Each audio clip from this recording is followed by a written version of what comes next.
In the oppressive silence of a dimly lit, hyper-modern living room, rain lashes against the floor-to-ceiling windows as Reed Dalton sneers at Vanessa, his voice trembling with suppressed rage. He brutally dismisses her as a remnant of his past, mocking her scent of discount detergent and thrifty habits that no longer fit his multi-million-dollar status, declaring that he now requires a queen, not a maid. As he arrogantly demands she sign the divorce papers to spare her dignity, Vanessa remains unnervingly calm. When she finally raises her eyes, they are void of sadness and terrifyingly cold as she delivers a chilling warning that he might just get exactly what he asked for. The penthouse apartment in downtown Seattle was a testament to Reed Dalton's rapid ascent. It was glass, chrome, and leather, cold, expensive, and utterly devoid of soul. It was the kind of place people bought to prove they had arrived, even if they had no idea where they were going. Reed adjusted the cuffs of his bespoke Italian suit, catching his reflection in the hallway mirror. He looked the part. 32, jawline sharp enough to cut glass, eyes bright with the hunger of a man who had tasted power and wanted the whole feast. He was the VP of operations for Spencer Dynamics, and if the merger with the Whitmore Group went through, he would be CEO within the year. He walked into the living room, the heels of his polished Oxfords clicking sharply on the marble floors. Vanessa Maxwell was on her knees, scrubbing a non-existent spot on the Persian rug. She wore a faded grey cardigan and jeans that had seen better days. Her hair was pulled back in a messy bun, secured with a cheap plastic clip. To anyone looking in, she was the help. To Reed, she was an anchor, heavy, rusting, and dragging him down to the ocean floor of mediocrity. "Stop it," Reed snapped, tossing his briefcase onto the white leather sofa. "We have a housekeeper, Vanessa. Why do you insist on acting like a peasant?" Vanessa sat back on her heels, wiping her hands on a rag. Her face was plain, devoid of the makeup Isabella Whitmore wore. Isabella, with her diamond-studded ears and lips painted the color of sin. Isabella, who whispered promises of power and legacy into Reed's ear, while Vanessa whispered about grocery budgets and leaking faucets. "The housekeeper missed a spot," Vanessa said softly. Her voice was melodious, a stark contrast to the harsh surroundings, but Reed had stopped listening to the music of it years ago. "And you know I like taking care of our home, Reed. It keeps me grounded." "Grounded?" Reed let out a sharp, cruel laugh. "You're not grounded, Vanessa. You're buried. You're buried in a life that's too small for me. Look at this." He pulled a manila envelope from his inside pocket and threw it onto the coffee table. It landed with a heavy slap, sliding across the surface until it hit the edge of the rug she had just cleaned. Vanessa didn't flinch. She didn't even look surprised. She simply stared at the envelope, her expression unreadable. "What is this?" she asked, though she already knew.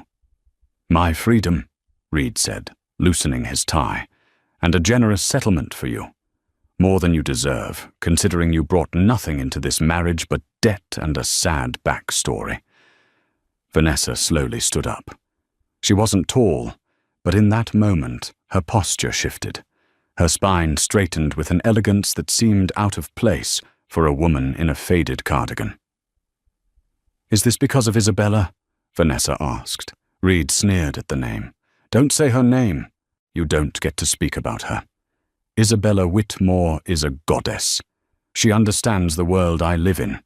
She's the daughter of Wren Whitmore, Vanessa. Do you know what that means? It means when I walk into a room with her, people bow. When I walk in with you, they ask for a drink refill."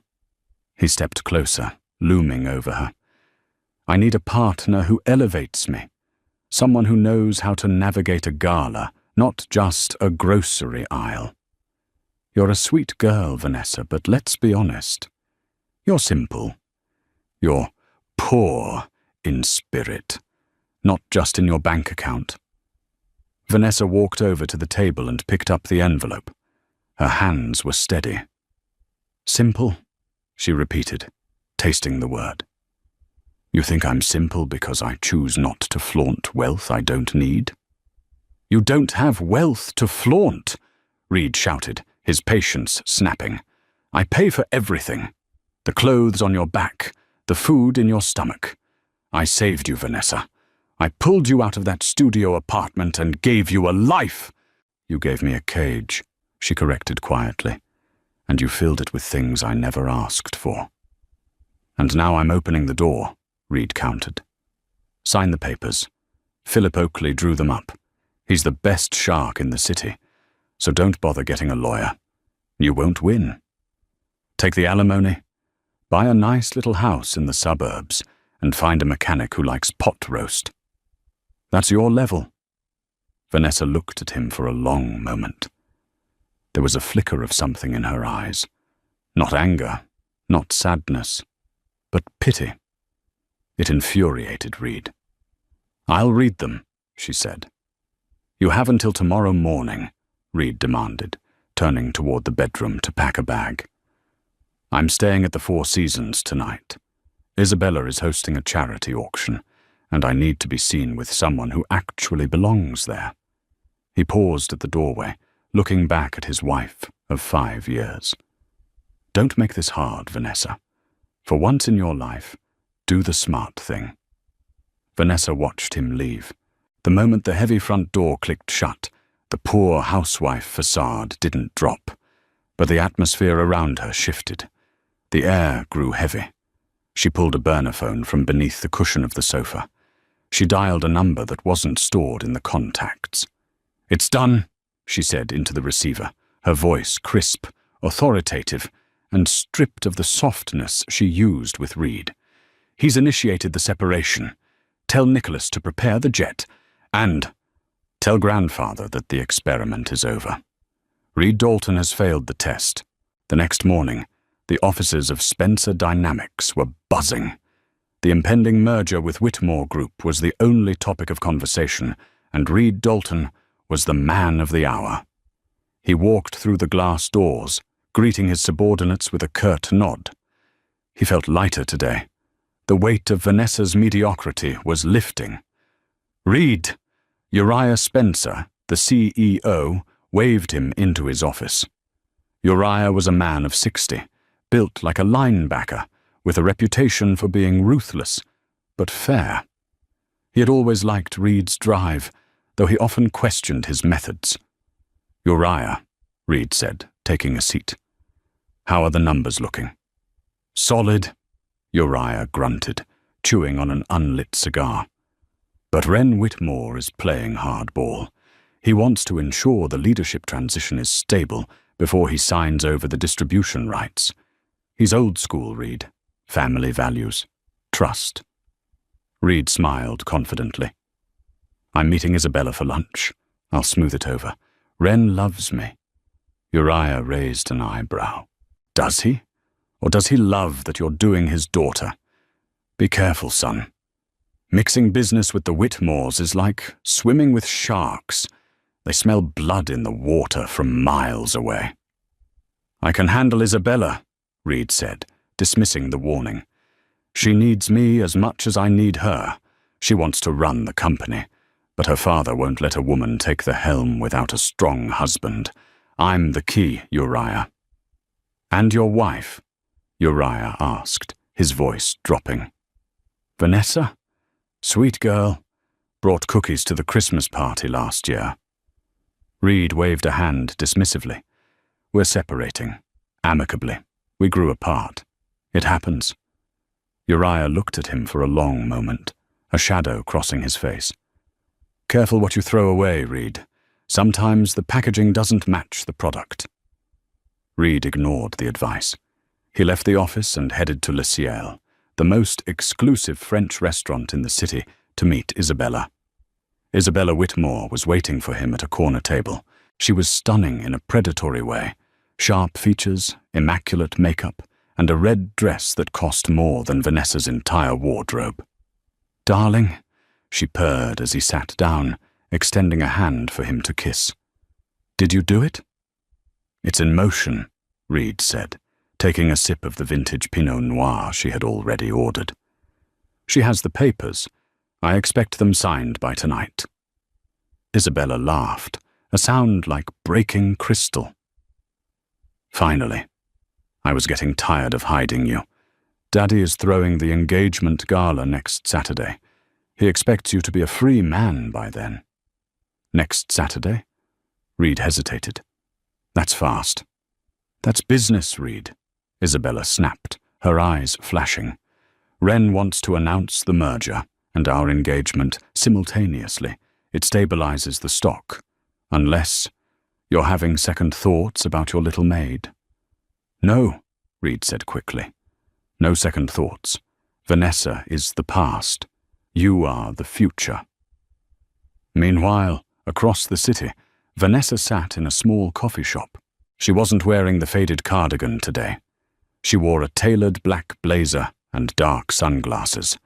Across from her sat Haley Thorne, her oldest friend in Seattle, and the only one who knew a fraction of the truth. "He actually served you?" Haley asked, stirring her latte aggressively. "The audacity. After you secretly paid off his student loans? After you used your connections to get him that interview at Spencer Dynamics?" "He doesn't know about any of that," Vanessa said calmly. "He thinks his genius got him the interview and a banking error cleared his loans." "He's an idiot," Haley hissed. "So what now? Do we burn him down? Please tell me we burn him down." "Not yet," Vanessa said, taking a delicate sip of her tea. "He needs to sign the divorce decree. I need legal severance. If he finds out who I am before the divorce is final, he'll fight for half of everything. And half of my estate would destabilize a small European economy." Haley grinned wicked. "True, the Duchess of—" "Shh," Vanessa cut her off. "Not here." Right. So he thinks he's trading up to the Whitmores?" "He does," Vanessa nodded. "He doesn't realize that the Whitmores are tenants. They lease their land. They lease their brand rights." "From you," Haley whispered, gleeful. "From the Crown Estate," Vanessa corrected, "which, effectively, is me. Ren Whitmore has been begging for a lease renewal for months.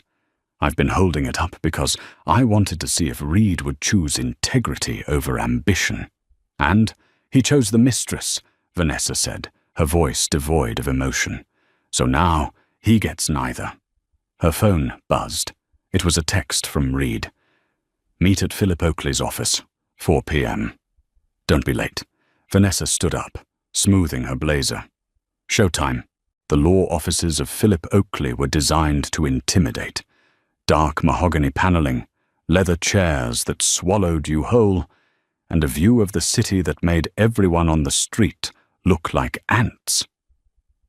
Reed sat next to Isabella, his hand resting possessively on her knee.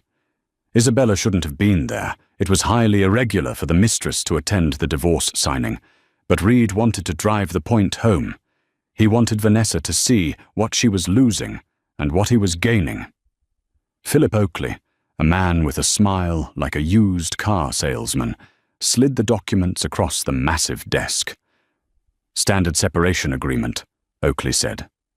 "Reed is being very generous, Mrs. Dalton. He's offering you the sedan and $20,000 in cash, enough to start over." Vanessa sat alone on her side of the table. She hadn't touched the water they offered. She picked up the pen. "Isabella," Vanessa said, acknowledging the other woman for the first time, "I see you're wearing the Cartier bracelet Reed bought last month. It was charged to our joint account." Isabella smirked, twisting the diamonds on her wrist. "Consider it a severance tax, honey. Reed likes to spoil women who appreciate him." "And I suppose you appreciate his potential CEO title more than the man himself?" Vanessa asked. "I appreciate that he's a winner," Isabella shot back. "Unlike some, Reed checked his watch. "Just sign it, Vanessa. I have a meeting with your landlord. I mean, Wren Whitmore, in an hour." Vanessa flipped to the last page. She didn't read the terms. She didn't care about the $20,000. "Read," she said, pausing with the pen hovering over the paper. "I'm going to give you one last chance. Not to stay married, that ship has sailed, but a chance to be decent. Walk away from Isabella. Walk away from this obsession with status. We can divorce, but do it with dignity. Don't humiliate yourself." Reed laughed, a harsh barking sound. "You're giving me a chance? Vanessa, look around you. I have the lawyer, the money, and the girl. You have a bus pass. Sign the damn paper." Vanessa met his eyes. She saw the rot there, the absolute moral decay. "Very well," she whispered. She signed her name, Vanessa Maxwell. She left off the Dalton. "Done," Oakley said, snatching the papers away as if afraid she might eat them. "Congratulations. You are legally separated.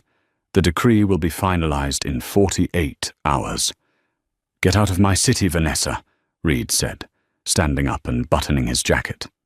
"Go back to whatever trailer park you crawled out of." Vanessa stood up. She picked up her simple clutch. "I'm not leaving the city, Reed. I have business to attend to." "You? Business?" Isabella cackled. "Cleaning toilets at the mall?" Vanessa ignored her. She walked to the door, but before she could open it, it swung inward. Two men in dark suits, wearing earpieces, stepped into the room. They didn't look like security guards. They looked like military operatives. Behind them walked a man who sucked the oxygen out of the room. He was tall, with silver-streaked hair, and a suit that made Reed's Italian tailoring look like a costume. He carried a silver-handled cane, though he didn't seem to need it. This was Nicholas Kingsley, the royal advisor, the man who whispered in the ears of kings and queens. Reed frowned. "Who the hell are you? You can't just barge in here. This is a private meeting." Nicholas Kingsley didn't even look at Reed. He walked past him, past Isabella, and stopped directly in front of Vanessa. To Reed's absolute shock, the imposing man bowed. It wasn't a polite nod. It was a deep, formal bow from the waist. "Your Highness," Nicholas said, his voice deep and resonant, "the car is waiting. The jet is fueled for the trip to the capital, but we can delay if you wish to visit the local estate first." Reed blinked. "Highness, what is this? A prank?" Vanessa looked at Nicholas, then back at Reed. Her demeanor changed instantly. The shoulders went back, the chin lifted, and an aura of icy authority descended upon her. "No prank, Reed," Vanessa said. "Nicholas, please inform Mr. Oakley that his services will not be required for the Whitmore merger. I believe his firm represents a conflict of interest." "Conflict of interest?" Oakley sputtered. "Who are you?" "I am the conflict," Vanessa said coolly. She turned to Reed. "You wanted a queen, Reed. You just didn't realize you were already married to a princess." "Vanessa, stop it," Reed stammered, his face flushing red. "You're embarrassing yourself. You're delusional. Who is this actor?" "Nicholas," Vanessa said. "Show them." Nicholas reached into his jacket and produced a heavy, gold-embossed envelope. He placed it on the desk. It bore a crest, a lion and a hawk intertwined. Isabella gasped. She recognized that crest. It was on every bottle of wine her father sold. It was on the deed to their family estate. It was the royal seal of the House of Maxwell Windsor. "That's impossible," Isabella whispered, her face draining of color. "We shall see you at the gala, Reed," Vanessa said, walking toward the door. The bodyguards parted like the Red Sea. "I believe I'm the guest of honor." She swept out of the room, Nicholas trailing behind her. Reed stood in the silence of the office, the ink on his divorce papers still wet, staring at the closed door. She's lying, Reed muttered, though a cold knot of dread was forming in his stomach. She has to be lying. Isabella didn't answer. She was staring at the gold envelope, her hands trembling. Reed, Isabella whispered, if that seal is real, you didn't just divorce your wife. You just declared war on the crown. Silence hung heavy in the back of the Maybach as it sped away from Philip Oakley's office. The rain had stopped, leaving the Seattle streets slick and reflecting the neon lights of the city Reed Dalton believed he owned. Reed stared out the window, his jaw clenched so tight his teeth ached. The image of Nicholas Kingsley bowing to Vanessa, his Vanessa, the woman who darned his socks and clipped coupons, wouldn't leave his mind. It's a con, Reed said suddenly, breaking the silence. He turned to Isabella, his eyes wild with a desperate need for validation. Think about it, Issa. She's desperate. I just cut her off. She hired some out-of-work actor to play a butler, printed a fake crest, and staged a scene to scare us. It's pathetic, really. Isabella Whitmore was scrolling frantically on her phone, her complexion pale. Reed, that wasn't just a crest. That was the seal of the Duchy of Valoria. My father has a bottle of 1945 brandy with that exact seal in his vault. He says the family that owns the land we operate on, the Maxwells, are practically ghosts. No one sees them. They just collect. Exactly. Reed seized on this. Ghosts. No one sees them. So Vanessa probably Googled the crest, found a high-res image, and printed it. She's messing with your head, because she knows you're superstitious about the business. He reached over and took her hand, his grip firm. She's a nobody, Isa. I lived with her for 5 years. I saw her cry over a broken blender. I saw her panic when the electric bill was too high. Do royals worry about utility bills? Do princesses scrub their own floors? Isabella looked at him, the fear in her eyes slowly being replaced by the arrogance she wore like armor. Reed's logic was sound. It made sense. The alternative, that she had just stolen the husband of a royal duchess, was too terrifying to contemplate. You're right, Isabella breathed, letting out a shaky laugh. God, she's good. I almost bought it. The highness bit. Classic overcompensation. She's trying to ruin our week, Reed said, his voice regaining its usual swagger. She wants us to be looking over our shoulders at the gala instead of celebrating. We're not going to give her the satisfaction. Reed pulled out his phone and dialed Philip Oakley. Philip, Reed barked. Ignore everything that just happened. Vanessa is pulling a stunt. Finalize the papers and send a cease and desist to her advisor for impersonation. I want her crushed.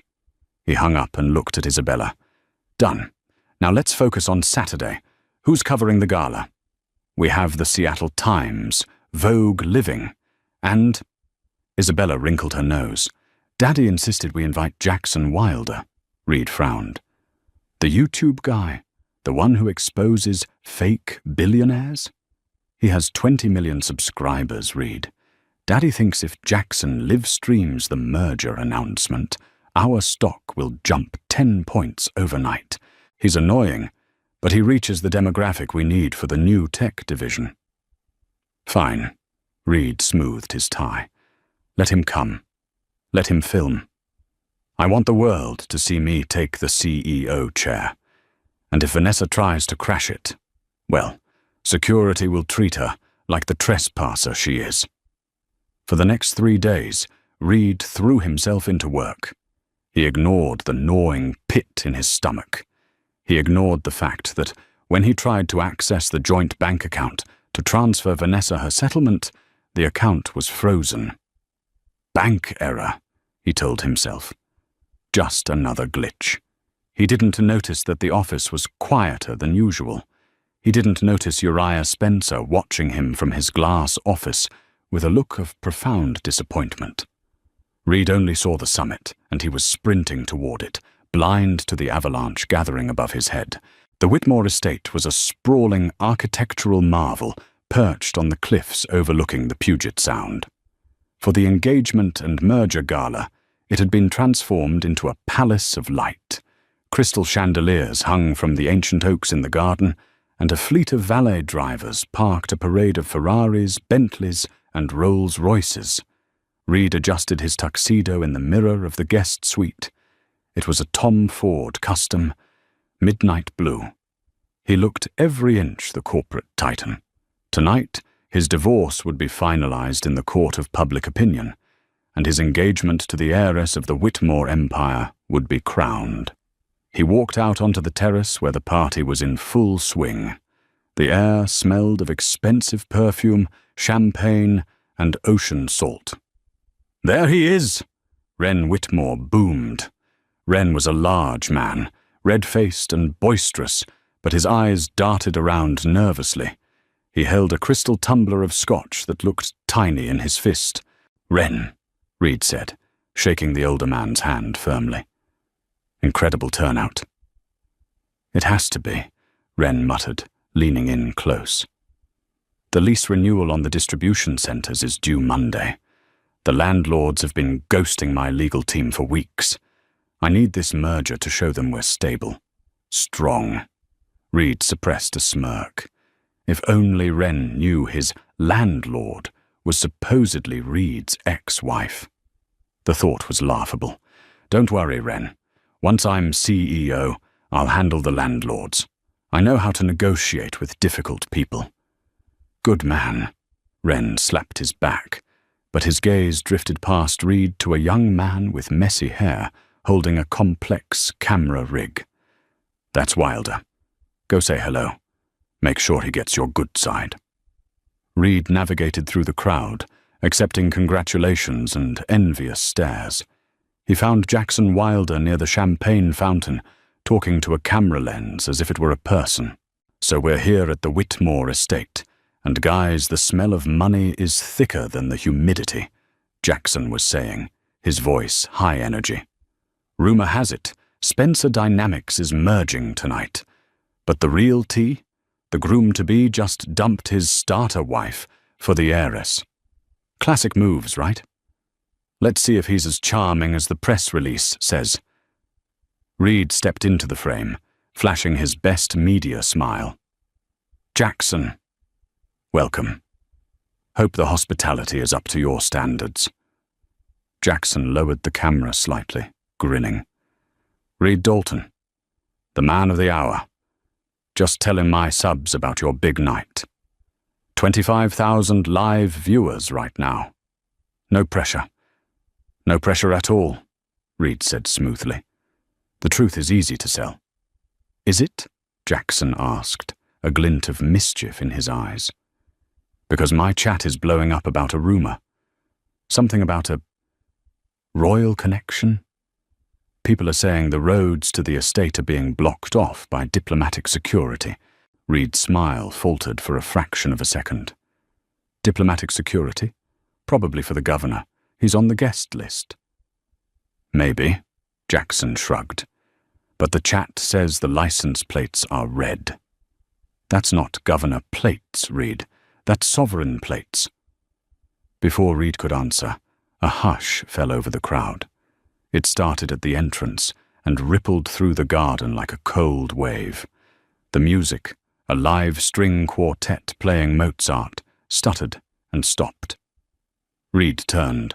The massive iron gates of the Whitmore estate, usually controlled by Wren's private security, were opening. But it wasn't the security guards opening them. It was men in dark, tactical suits. A motorcade swept into the driveway. Not limousines. These were 3 black Range Rovers with flags fluttering on the hoods. The flags bore the crest of a lion and a hawk.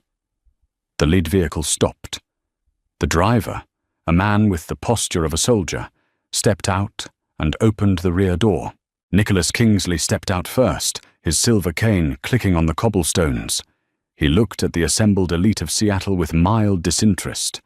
Then he turned and extended a hand into the car. A woman emerged. Reed felt the blood drain from his face. It was Vanessa. But it wasn't Vanessa. Gone was the messy bun.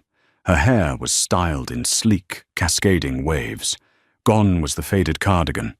She wore a floor-length gown of emerald silk that hugged her frame and flowed like liquid water. Around her neck sat a necklace that Reed recognized from a museum catalogue, diamonds and emeralds that were heavy with history.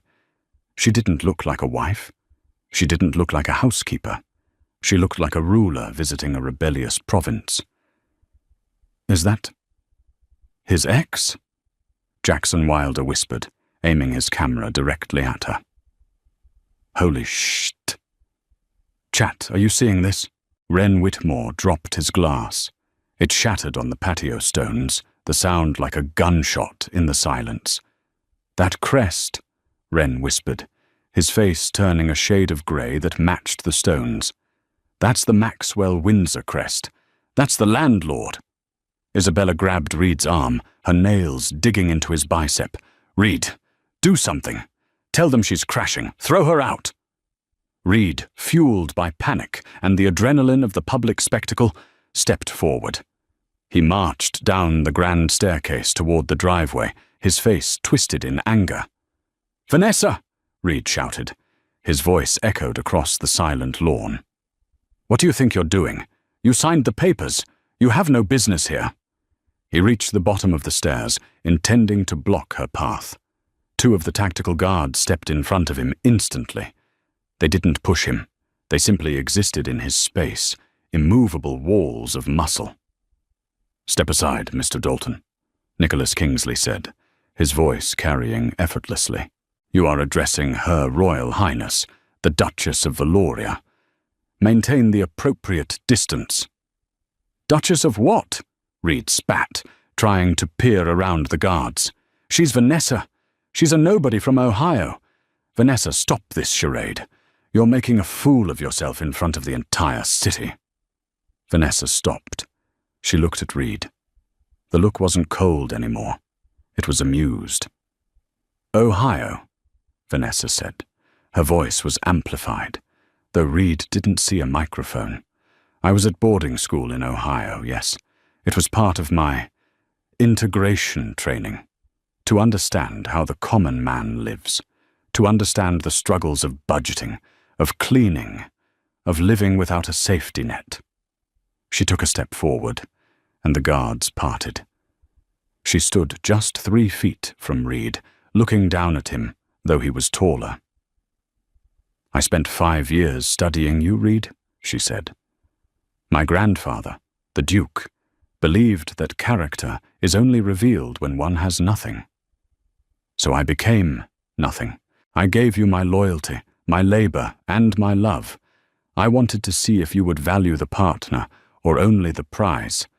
She gestured to the opulent party, to Isabella shivering in her red dress, to the terrified Wren Whitmore. You chose the prize, Vanessa said softly, and in doing so, you proved you are worthy of neither. Jackson Wilder was narrating frantically into his camera. Guys, are you hearing this? The poor wife was an undercover boss. But make it royal. This is insane. We're at 100,000 viewers. Hashtag Royal Revenge is trending #1 globally. Wren Whitmore finally found his legs. He scrambled down the stairs, practically tripping over his own feet. He shoved Reed aside, nearly knocking him into the fountain. Your Highness! Wren gasped, bowing so low his nose nearly touched his knees. I had no idea. We are honored, truly honored. Welcome to your property. Reed stared at Wren. Wren, what are you doing? She's my ex-wife. Shut up, you idiot! Wren hissed at Reed, sweat pouring down his face. She owns the land. She owns the distribution centers. She owns the brand rights to the Whitmore name. Wren turned back to Vanessa, wringing his hands. Your Highness, regarding the lease renewal, I trust our long-standing relationship. Our relationship, Vanessa interrupted, her voice sharp, was based on the understanding that the Whitmore Group operated with integrity. I have spent the last 5 years watching how this family operates from the inside.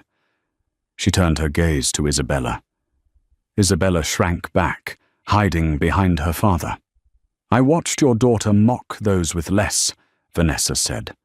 I watched her pursue a married man, not out of love, but out of a desire to acquire a corporate asset. And I watched you, Wren, encourage it because you thought it would boost your stock price. I can explain, Wren stammered. There is nothing to explain, Vanessa said. She signaled to Nicholas. Nicholas opened a leather portfolio and pulled out a document. It wasn't a lease renewal. It was a termination notice. Effective immediately, Nicholas announced, his voice booming for the guests and the live stream to hear. The Crown Estate is exercising the moral turpitude clause in the Whitmore commercial lease. All commercial operations on royal land must cease within 30 days. The brand rights to Whitmore Global are hereby revoked due to breach of conduct. Revoked? Wren screamed. You can't do that. That's bankruptcy. That's billions of dollars. You should have read the fine print, Wren, Vanessa said calmly. It's amazing what people ignore when they think they are untouchable. Reed felt the world spinning. His CEO job, the merger, his future. It was all tied to the Whitmore assets. If the assets were gone... Vanessa, wait, Reed said, his voice cracking. He stepped forward, bypassing the guards who let him pass this time, perhaps knowing he was no longer a threat. You're destroying hundreds of jobs. You're destroying my company. Spencer Dynamics needs this merger. Spencer Dynamics, a new voice boomed. Uriah Spencer, Reed's boss, stepped out of the crowd. He looked grim. He walked down the stairs and stood next to Vanessa. Uriah? Reed asked, confused. Tell her she can't do this. She can do whatever she wants, Reed, Uriah said. She's the majority shareholder of Spencer Dynamics. Her trust fund bought 51% of the stock 6 years ago. She's the one who approved your hiring. She wanted to give you a chance to prove yourself. Reed's knees finally gave out. He stumbled back, catching himself on a stone planter. You own the company? Reed whispered. You were my boss? The whole time? I was your partner, Vanessa corrected. You just treated me like a servant. Jackson Wilder's camera was inches from Reed's face now. And there it is, folks, the look of a man who realized he traded a diamond for a piece of broken glass. The internet is eating you alive, Reed. Comments are saying, Reed Dalton is the new slang for fumbling the bag. Vanessa turned away from Reed, dismissing him as if he were a bore at a party. Nicholas, she said, I find the air here stifling. I believe we have seen enough.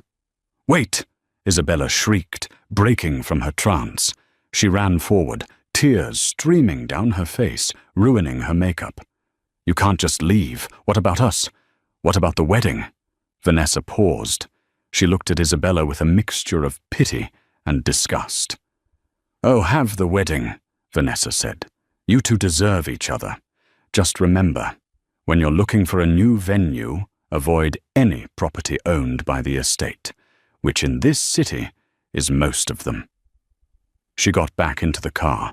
The door closed with a heavy, final thud. Nicholas Kingsley bowed to the stunned crowd, then got into the front seat. As the motorcade swept away, leaving silence in its wake, Reed stood alone in the center of the driveway. The live stream was still running. The guests were staring.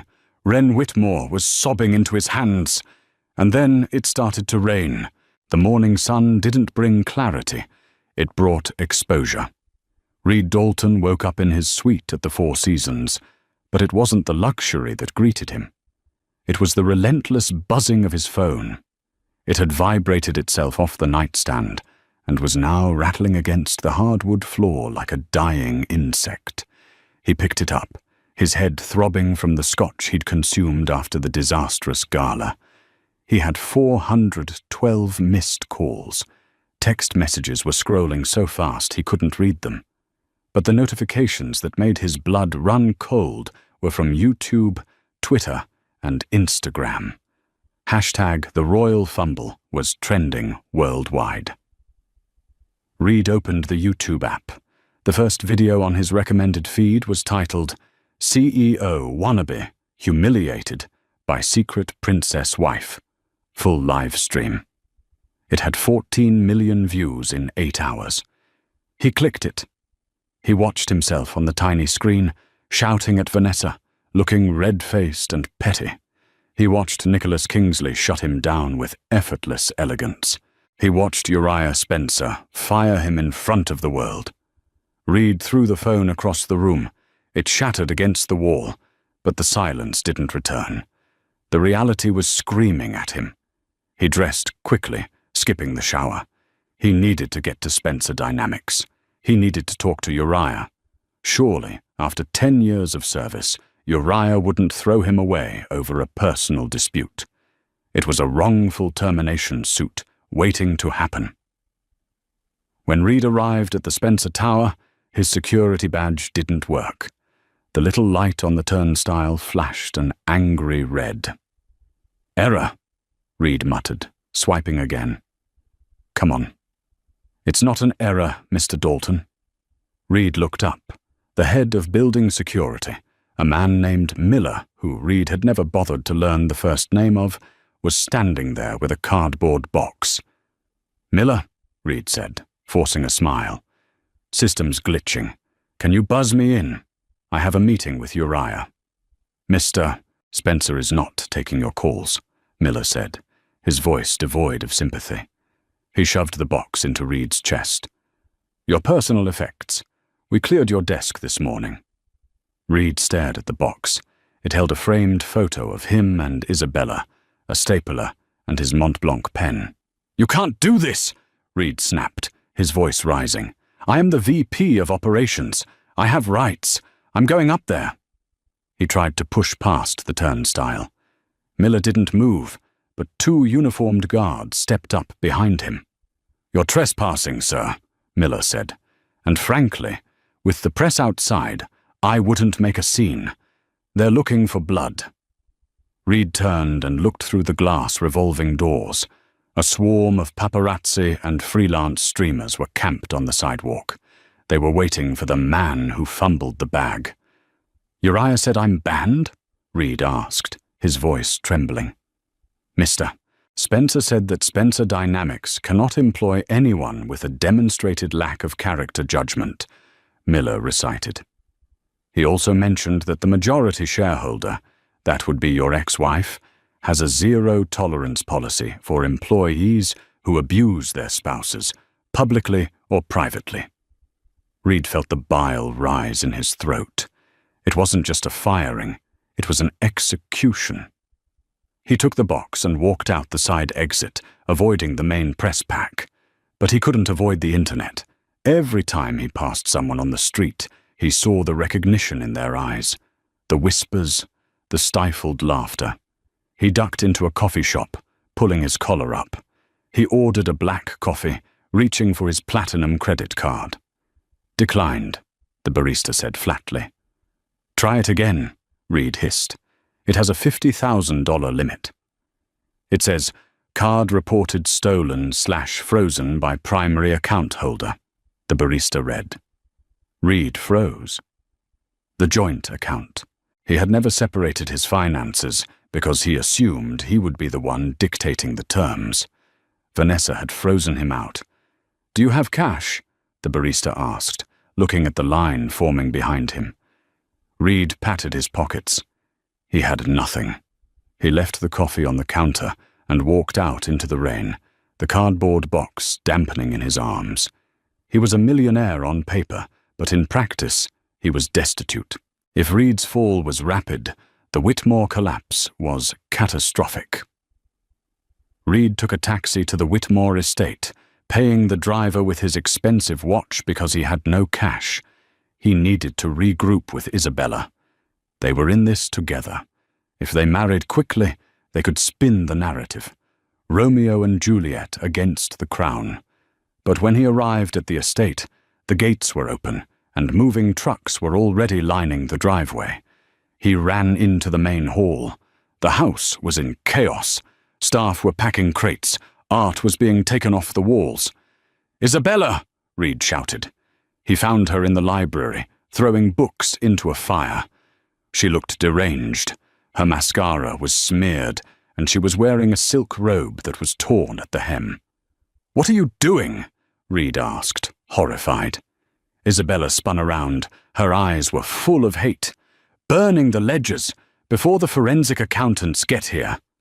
"What forensic accountants?" "The Crown's auditors," Isabella screamed. "Your ex-wife didn't just terminate the lease, Reed.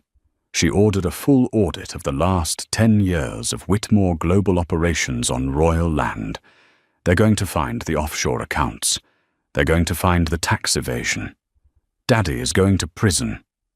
Reed stepped back. "I didn't know about any tax evasion." "You were the VP of operations." Isabella laughed hysterically. "You signed the merger intent.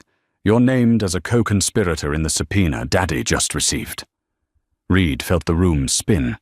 No, I was just the face. I didn't look at the books." "Ignorance isn't a defense, Reed," Wren Whitmore said, stumbling into the room. He looked 10 years older than he had the night before. He was holding a glass of whiskey in one hand and a revolver in the other. Reed froze. "Wren, put that down." "It's over," Wren slurred. "The stock is down 90% since the market opened. The banks have called in the loans. We're bankrupt, and it's your fault." Wren pointed the gun shakily at Reed. "You brought her into our lives.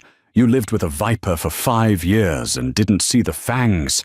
If you had just treated her well, if you had just stayed married to her, we would be royalty today." "Daddy, stop!" Isabella grabbed his arm. "Shooting him won't fix it. We need a scapegoat." Isabella turned to Reed, her face shifting from hysteria to cold calculation. "Reed, you're going to take the fall." "Excuse me?"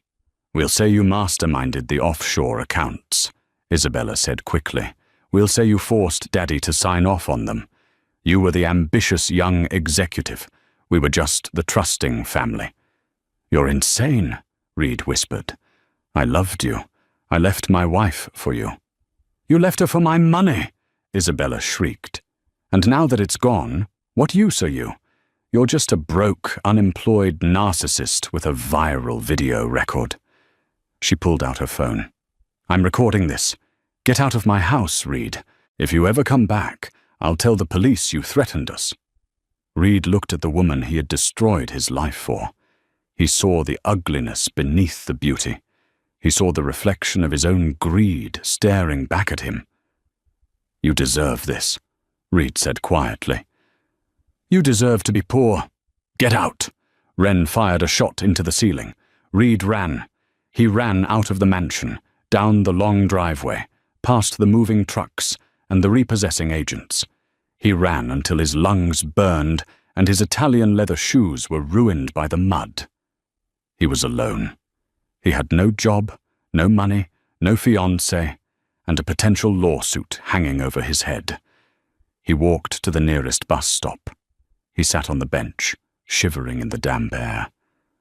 An old woman was sitting there, reading a newspaper. She looked at him, then down at the paper. On the front page was a picture of Vanessa in her emerald gown, looking regal and strong. The headline read, "The Duchess returns home." "She's beautiful, isn't she?" the old woman said.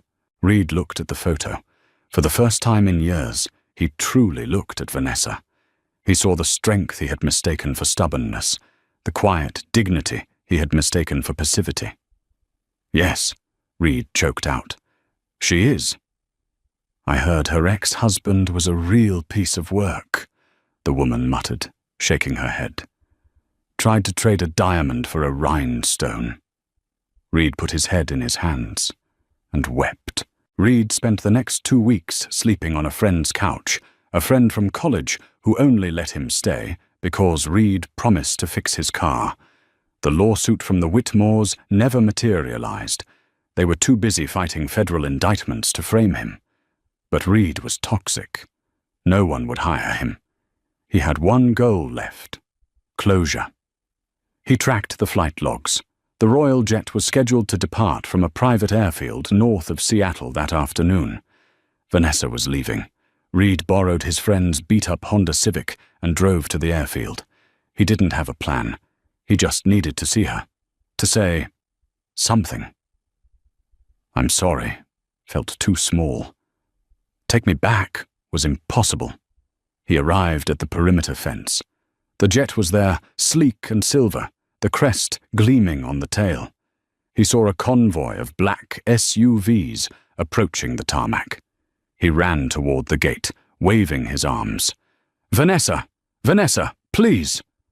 Security guards intercepted him immediately. They tackled him into the gravel, twisting his arms behind his back. "Let him up!" The voice was calm, authoritative. The guards hesitated, then pulled Reed to his feet. Vanessa was standing by the stairs of the jet. She was wearing a cream-colored travel suit, looking every inch the modern monarch. Nicholas Kingsley stood beside her, looking at Reed with disdain. "You have 2 minutes, Mr. Dalton," Vanessa said. She didn't come closer. She stayed 10 feet away, a chasm he could never cross again. Reed stood there, dusting the gravel off his cheap borrowed clothes.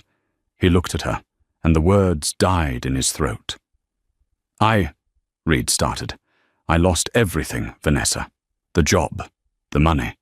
Isabella turned on me. I have nothing."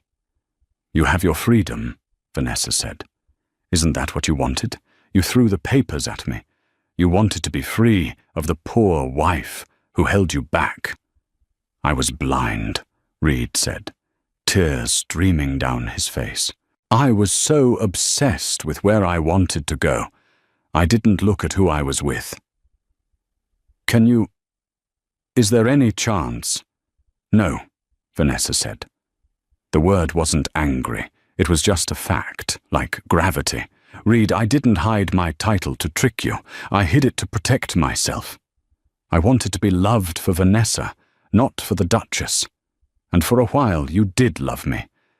But somewhere along the way, you decided that love wasn't enough currency for the life you wanted to buy." "I can change," Reed pleaded. "I've learned. Look at me. I'm humbled." "You're not humbled, Reed," Vanessa said sadly. "You're just defeated. There is a difference. Humility is a choice. Defeat is a circumstance." She turned to Nicholas. "Give him the envelope." Nicholas stepped forward and handed Reed a plain white envelope. "What is this?" Reed asked. "Money." "No," Vanessa said. "I'm not giving you money. That would cripple you further. Inside is the deed to a small mechanic's shop in Ohio. It was my father's first passion project before he took the title. It's run down. It's not profitable, but it's yours." Reed stared at her. "A mechanic's shop? You want me to fix cars?" "I want you to learn the value of work," Vanessa said. "I want you to learn what it means to build something with your hands, not just take credit for others' labor. You're good with machines, Reed. You always were. Before the suits and the ambition, you liked fixing things." She started walking up the stairs to the jet. "Vanessa!" Reed called out one last time. "Did you ever really love me?" She paused at the top of the stairs, looking back at him. The wind caught her hair. "I loved the man I thought you could be," she said. "But that man never showed up." She disappeared into the cabin. The door sealed shut. The engines roared to life, blowing dust and debris over Reed. He stood there, clutching the envelope, watching the jet climb higher and higher into the gray Seattle sky until it was just a speck. And then, nothing. The shop was small, smelling of oil and old tires. It was located in a forgotten corner of Dayton, Ohio. Reed Dalton wiped the grease from his hands with a rag. He wore blue coveralls with the name Reed stitched on the pocket. He had a beard now, neatly trimmed. He looked tired, but the frantic hunger was gone from his eyes. "Hey, Reed," a customer called out. "Is the transmission done?" "Almost," Reed yelled back. "Give me 20 minutes. I want to make sure the seal is tight." He walked into the small break room to grab a water. A small TV in the corner was playing the news. And in international news, the Duchess of Valoria announced today a new initiative to support small business owners and ethical corporate practices. She was seen attending the summit with her new fiancé, Prince Elias of Sweden. Reed stopped. He watched the screen. Vanessa was smiling, a genuine, radiant smile he hadn't seen in years. She looked happy. She looked complete. He looked down at his grease-stained hands. He looked around the small, cluttered shop. It wasn't a penthouse. It wasn't a corner office. But it was honest. He turned off the TV. "Reed!" the customer shouted again. "Coming," Reed said. He walked back out to the garage, picked up his wrench and got back to work. He had a long way to go, and for the first time in his life, he wasn't looking for a shortcut. And that is the story of Reed Dalton, a man who held a diamond in his hand and mistook it for a rock, simply because he forgot how to see the light. It's a harsh lesson, isn't it? We live in a world that tells us to chase the upgrades, the better car, the bigger house, the trophy partner. But the tragedy of Reed wasn't that he was ambitious. It was that he defined his worth by what he could get, rather than what he could give. Vanessa tested him not with cruelty, but with simplicity. And he failed because he couldn't find value in the simple things. What do you think? Did Reed deserve the mechanic shop? Or should Vanessa have left him with absolutely nothing? And would you have passed the poor partner test? Let me know in the comments below. If you enjoyed this story of royal revenge and karma, please hit that like button. It really helps the channel. And don't forget to subscribe and ring the bell so you never miss a story. Until next time, remember, the grass isn't greener on the other side. It's greener where you water it.